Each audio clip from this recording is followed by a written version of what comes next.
I'm not going to leave you hanging, my friends. I can't wrap up this day's segments without some good news. You know, everything we hear, it's always bad. Things are getting worse. Things are burning down. The president's insane. People are morbidly obese.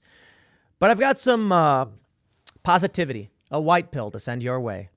Arkansas bill would formally classify drag performances as adult-oriented businesses and ban children from attending. Well, all right. That's good news. You know, we were recently talking to some activists here, and they were saying that if only we had legislation behind us, the police could go in and start shutting these things down and arresting these people. Well, to be completely honest, I don't think that will happen. I think the cops are weak, scared, and pathetic. I think that when I hear like a skateboarder saying something like, I'm too scared to speak up, what do you think a cop is saying? Cops like, I know it's illegal, I know it's wrong, but I ain't doing anything about it. And that was kind of the point. The point was, with the defund the police and all the stuff we saw, was to terrify police and into being in a position where they will never enforce the law unless it's against you. I mean, think about it. There was that BLM protest where the guy had a shotgun. They're outside his house. This group had previously set fire to another house. He brandishes a shotgun, and they call the police. The police show up, and BLM cheers for the cops. Why didn't the cops shut down the stalking and assault and all that stuff? Because they're scared of the mob. And I warned y'all that would happen. I said sooner or later, the woke mob will come to your house. They will scream and they will demand your arrest. And the police will be like, look, it is easier for us to arrest you than it is for us to deal with a mob. And so whether innocent or guilty, you're getting arrested. But I don't want to be Debbie Downer. I don't want to be a negative Nancy. No, we've got some good news here. Check this out from timcast.com. They say, an Arkansas bill seeks to formally classify drag performances as adult-oriented business and ban children from attending them. The legislation, Senate Bill 4-3, would also place limitations on where the shows could take place. This is good news. Maybe I should zoom in a little bit, get that text a little bit bigger for y'all. The bill adds the controversial shows to the description of adult-oriented businesses, which also lists an adult arcade, an adult bookstore or video store, an adult cabaret, an adult live entertainment establishment, an adult motion picture theater, an adult theater, a massage establishment that offers adult services, an escort agency, or nude model studio. Well, all right. Sponsored by Arkansas Senator Gary Stubblefield and Rep. Mary Bentley. The legislation also describes drag performances as when one or more performers exhibits a gender identity that is different from the performer's gender assigned at birth, using clothing, makeup, or other accessories that are traditionally worn by members of and are meant to exaggerate the gender identity of the performer's opposite sex. The bill further defines a drag show as when a performer sings, lip syncs, dances, or otherwise performs before an audience of at least two persons for entertainment, whether performed for payment or not, and is intended to appeal to the prurient interest. It's destroying these kids' innocence, Stubblefield told local station 4029 News. They're no longer kids. They're seeing things they shouldn't be seeing. In Arkansas, an adult-oriented business cannot be located or take place on public property where a minor can view what the adult-oriented business is otherwise offering to the public that qualifies it as an adult-oriented business. It's prohibiting any drag queen performance in front of where minors are present. Good. Bentley told the station. Megan Tulloch, director of programs and advocacy for NWA Equality, told the station that the legislation could impact venues from outdoor theaters to pride parades and argue that it would violate free speech. No, it wouldn't.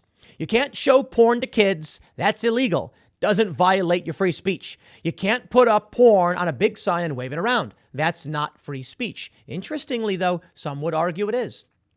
I find the debate to be very, very interesting, but we have a line.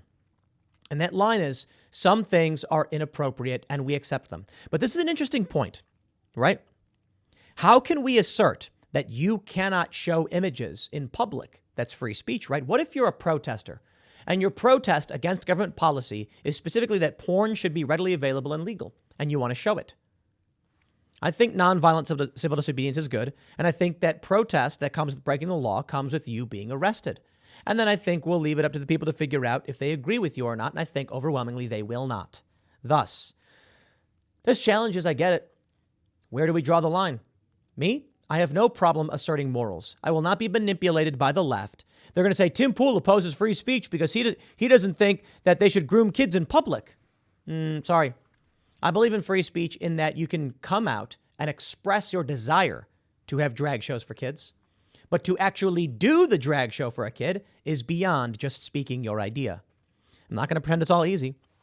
Quote, even having nothing to do with the youth zone that does include drag performance, our main stage, which is outside, has drag performers on it, and that would not be possible because it's an outdoor space that kids have access to, Tulloch said. After being introduced on Monday, the bill will now head to the city, county, and local affairs committee. It is likely to pass due to the prominent majority Republicans hold in the state, House, and Senate. One thing I find truly fascinating is to say this could mean no pride parades. Why? Is your pride parade engaging in sexually explicit activities? Well, then we got a problem, don't we? And the answer is many of them absolutely are. I remember when I was a little kid, my family owned a cafe on Halsted and Waveland in Chicago. Go take a look, Halsted and Waveland.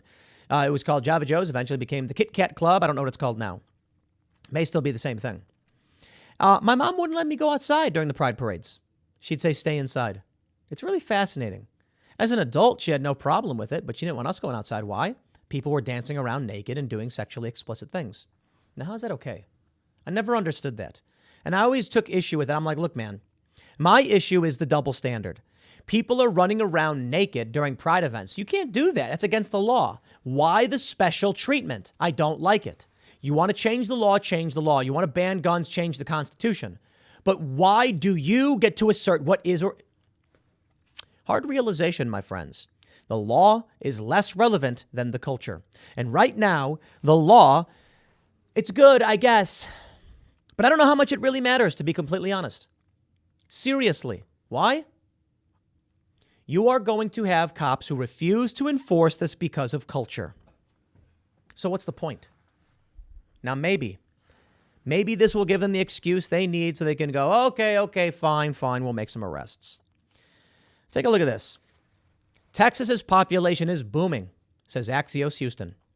470,000 people. Florida only gained 416. Now, as a percentage of their residents, Florida gained a larger percentage. But I don't think that matters as much. What matters is the total people. North Carolina doesn't even have a quarter. Just about a quarter, I suppose. A little bit more than a quarter. Okay, to be fair. Georgia doesn't. Arizona, 94. South Carolina, 89. People are fleeing these states. They're fleeing the drag stuff. They're fleeing the grooming. They're fleeing the lockdowns. But I want you to understand this. Even in Texas and in Florida, they have these all-ages drag shows. In fact, the most sexually explicit took place in Texas. And then again in Florida. Now, I know Ron DeSantis is going after them, and good for him. He should. But it's still happening. What's the solution? The solution isn't the law. The solution is the culture. We need to build a culture rejecting all of this. I don't have the answers for you, my friends. I really, really don't. Because big tech social media is doing everything in their power to suppress our conversations, to make sure that other people can't hear ideas like this. Because they want people to grow up thinking the grooming of kids is the only normal thing. But this is a malformation. This is a societal breakdown. Maybe they want it to happen. I've thought that quite a bit. Maybe they want it all to come crashing down, to break apart, to fail right before our eyes. The best thing you can do then is prepare yourself. Get some chickens, get out of the cities, do what you got to do. Me, I'm going to keep standing up and fighting. And what am I doing this Saturday? Going down to DC's Freedom Plaza to skate. That's it. No event, no plan, no speakers. I'm just going to be there. And I'll bring Taylor Silverman. You know Taylor Silverman, right? She was the female skateboarder who brought up the issue of males competing in female sports and skateboarding. We'll bring Taylor with us, and we'll have a session, and it'll be a lot of fun. It might rain. There's a 24% chance of rain, they're saying, and if it does, I'm sorry, we can't skate in the rain. Maybe we'll show up anyway, but there's nothing you really do if it's raining. But we'll postpone it.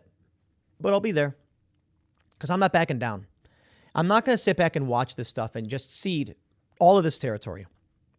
I am not going to let freedom, meritocracy, honesty, logic be destroyed by a cult of psychopaths.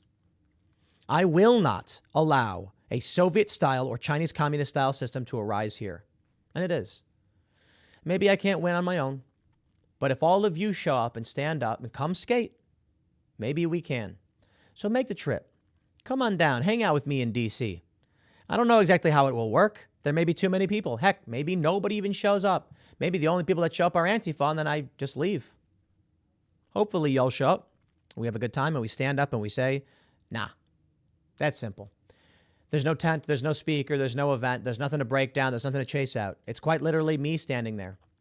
So people can show up and they can complain and protest all they want, but I'll still be standing there. And guess what? Here's the best part. If some whack jobs come out and they want to protest or something like that, there's no event. I can literally just go skate anywhere else. We'll head to Shaw Skate Park. We'll head to Frederick. We'll head to Hagerstown. We'll just go skate. You can't shut down a single person walking around doing whatever they want. Nice try. I'll leave it there. Stick around. YouTube.com/TimCastIRL tonight at 8 p.m. Live. Fun conversations, and we'll see you all then.